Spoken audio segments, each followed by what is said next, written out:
عرب ممالک کے سنہرے دور کے خاتمے کی اہم وجہ ملک شام کے موجودہ حالات ہیں۔ گویا نبی کریم صلی اللہ علیہ وسلم کی ایک اور پیشن گوئی کی علامت ظاہر ہو رہی ہے یا ہو چکی۔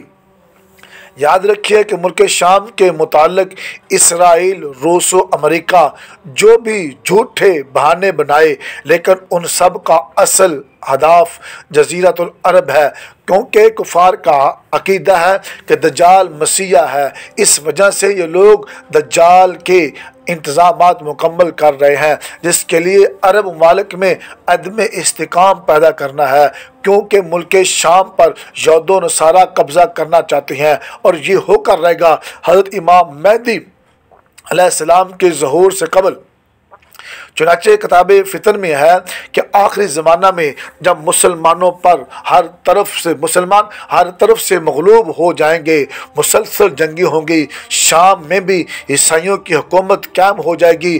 علماء کرام سے سنا ہے کہ سعودیہ، مصر، ترکی بھی باقی نہ رہے گا، ہر جگہ کفار کے مظالم بڑھ جائیں گے، امت آپسی خانہ جنگی کا شکار رہے گی۔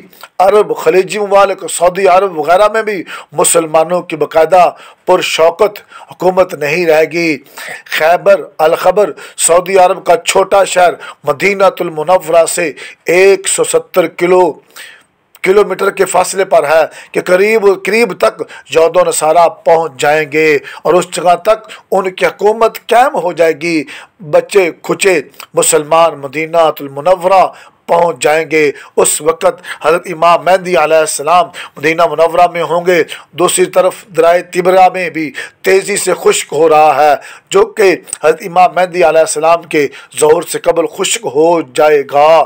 اس لیے کہ جب مشرق وسطیٰ کے حالات کو خصوصاً مسلمانوں اور ساری دنیا کے حالات کو دیکھتے ہیں تو صاف نظر آتا ہے کہ دنیا ہولناکیوں کی جانب بڑھ رہی ہے۔ فرانس میں حملوں کے بعد فرانس اور پوپ بھی عالمی جنگ کی بات کر چکی ہیں۔ سوال پیدا ہوتا ہے کہ اس عالمی جنگ کا مرکز کون سا خطہ ہوگا؟ واضح نظر آ رہا ہے مشرق وسطیٰ ہی متوقع ہے۔ یہاں بھی ہند و پاک کی رنجشیں اور کشمکش کے بڑھتے حالات سے بھی لگتا ہے کہ غزوہ ہند کی طرف رخ کر رہے ہیں، کیونکہ حضرت ابو ہریرہ رضی اللہ تعالی عنہ سے روایت ہے کہ رسول اللہ صلی اللہ علیہ وسلم نے ارشاد فرمایا، میری قوم کا ایک لشکر وقت آخر کے نزدیک ہند پر چڑھائی کرے گا، اور اللہ اس لشکر کو فتح نصیب کرے گا، یہاں تک کہ وہ ہند کے حکمرانوں کو بیڑیوں میں جگڑ کر لائیں گے، اللہ اس لشکر کے تمام گناہ معاف کر دے گا۔ پھر وہ لشکر واپس رخ کرے گا اور شام میں موجود عیسیٰ ابن مریم علیہ السلام کے ساتھ جا کر مل جائے گا۔ حضرت ابو ہریرہ رضی اللہ تعالی عنہ نے فرمایا، اگر میں اس وقت تک زندہ رہا تو میں اپنا سب کچھ بیچ کر بھی اس لشکر کا حصہ بنوں گا، اور پھر جب اللہ ہمیں فتح نصیب کرے گا تو میں ابو ہریرہ جہنم کی آگ سے آزاد کہلاؤں گا۔ پھر جب میں شام پہنچوں گا تو عیسیٰ ابن مریم علیہ السلام کو تلاش کر کے انہیں بتاؤں گا کہ میں محمد مصطفیٰ صلی اللہ علیہ وسلم کا ساتھی رہا ہوں۔ رسول پاک صلی اللہ علیہ وسلم نے یہ سن کر تبسم فرمایا اور کہا، بہت مشکل۔ آنے والے ادوار بڑے پرفتن نظر آتی ہیں، اور اس کے متعلق بھی سرکار دو عالم صلی اللہ علیہ وسلم نے فرمایا تھا کہ میری امت پر ایک دور ایسا آئے گا جس میں فتنے ایسے تیزی سے آئیں گے جیسے تسبیح ٹوٹ جانے سے تسبیح کے دانے تیزی سے زمین کی طرف آتی ہیں۔ لہٰذا اپنی نسلوں کی ابھی سے تربیت اور ایمان کی فکر فرمائیے۔ موبائل کے بے جا استعمال سے، دیر تک رات جاگنے، فیشن اور یہودی انداز اپنانے سے، نمازوں کو ترک کرنے سے، اور ورنہ آزمائش کا مقابلہ دشوار ہوگا۔ چلتے چلتے ایک آخری بات عرض کرتا چلوں کہ اگر کوئی اچھی بات آپ کو پسند آئے تو اسے خود بھی مکمل توجہ کے ساتھ سنیں اور آگے اپنے دوستوں کو ساتھ بھی شیئر کریں۔ ہو سکتا ہے کہ آپ کی چھوٹی سی کاوش سے کسی کا بھلا ہو جائے، کسی کی رہنمائی ہو جائے۔ اللہ رب العالمین کی بارگاہ میں دعا ہے کہ ہمیں عمل کرنے کی توفیق عطا فرمائے۔ وما علینا الا البلاغ۔